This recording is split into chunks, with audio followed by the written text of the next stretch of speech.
mais je peux me tromper. Oui, juste sur ces... Oui. Pardon, sur cette question, parce que pour nous, elle est intégrée dans le champ de notre commission d'enquête, les violences. Oui, oui, non, non, mais justement.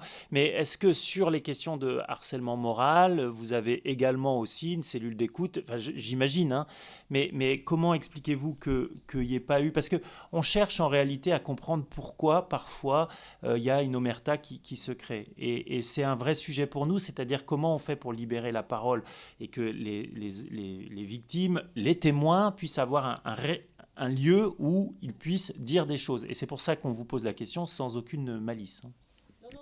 Alors, on a tout à fait le même dispositif de remontée des signalements pour le harcèlement moral que pour le harcèlement sexuel.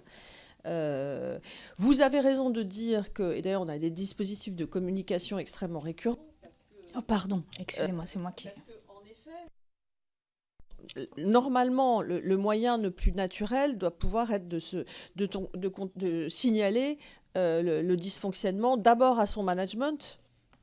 Pouvoir parler dans l'équipe, ça fait partie des bonnes pratiques managériales quand même, hein, voilà. Et puis s'il y a un problème qui ne se résout pas, de pouvoir en référer donc dans le processus que Livia a expliqué et qui est exactement le même pour le harcèlement moral. Voilà, hein. Donc il y a des distinctions, c'est pas de même nature. Je suis pas en train de dire que c'est la même chose, mais nous avons autant de vigilance pour le harcèlement moral.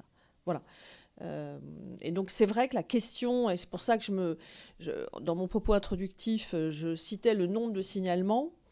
On a à cœur, non pas d'en avoir le moins possible, mais dans un premier temps, en tout cas, de s'assurer que tous les signalements qui doivent être faits sont faits.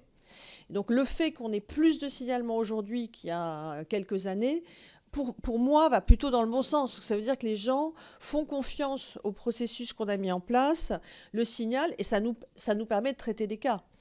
Et effectivement d'agir parfois un peu très en avance, en amont, sur les méthodes managériales, et puis parfois de manière de sanctionner, comme ça m'est arrivé de le faire, comme on l'a évoqué tout à l'heure. Merci.